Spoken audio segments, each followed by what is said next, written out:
Elbert Hubbard is one of those people that if you don't know who he is, you should, and if you do, you probably admire him. At least I do. This lot of 3 of these vellum-bound books are by, or published by, or written by Elbert Hubbard. This Little Journeys to the Homes of American Authors was a very popular work in its day. It was issued in this type of a suede binding with a leather spine label done in gilt.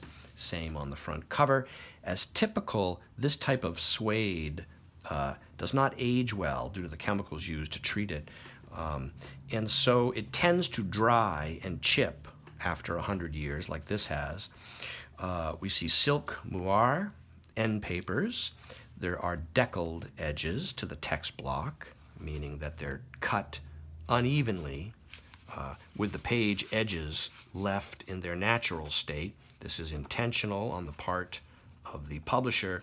It makes for a bibliophile's book, so to speak.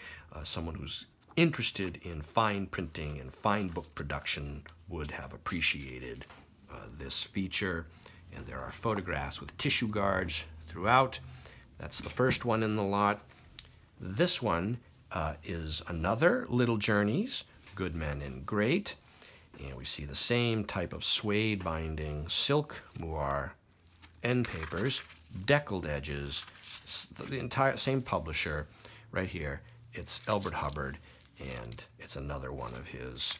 We're going to visit famous men and learn lessons from them, which that was sort of Elbert Hubbard's whole thing, was this positive thinking. He was one of the early proponents of controlling your thoughts, and that controls your destiny in life and the way that everything appears to you. It's all a choice, so to speak. And that tradition continues very much alive today in all sorts of philosophers. It's probably quite true. There's another suede binding here, similar to those, with top edge gilt, deckled edges, thick handmade paper. But what is different about this book is that this actually was not just written by the Hubbards, but published at the Roycrofters workshop in East Aurora. And this is a half title with original hand color. This edition here, 940 copies. This is number 709, and it's signed by the female Illuminator. Roycroft Press had employed women to do a lot of the coloring work, and this is 1902. It's on heavy handmade paper like so. Yes, this is very nice. It's got these hand-colored. This is arts and crafts style here. It's in the tradition of like William Morris. This is really nice.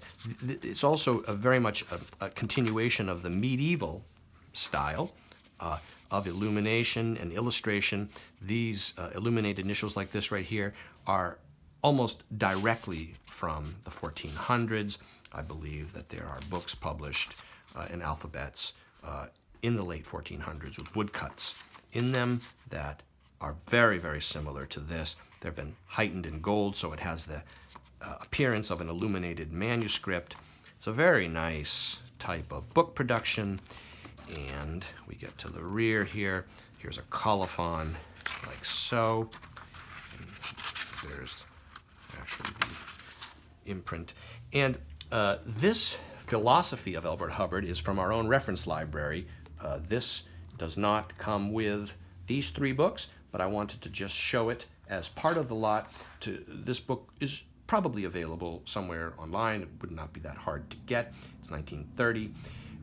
And it's the philosophy of Elbert Hubbard, and it thoughts about, he's really a very interesting guy. Thought about philosophy, about business. He really spent a lot of time thinking about all sorts of aspects of life, socialism, art and artists. and his publication and so on. This was annotated by a previous owner, not me. I don't annotate my books to that extent. And so these 3 vellum-bound books are available online from me, Brian DeMambro. And thanks for watching. And I'll be back with you soon.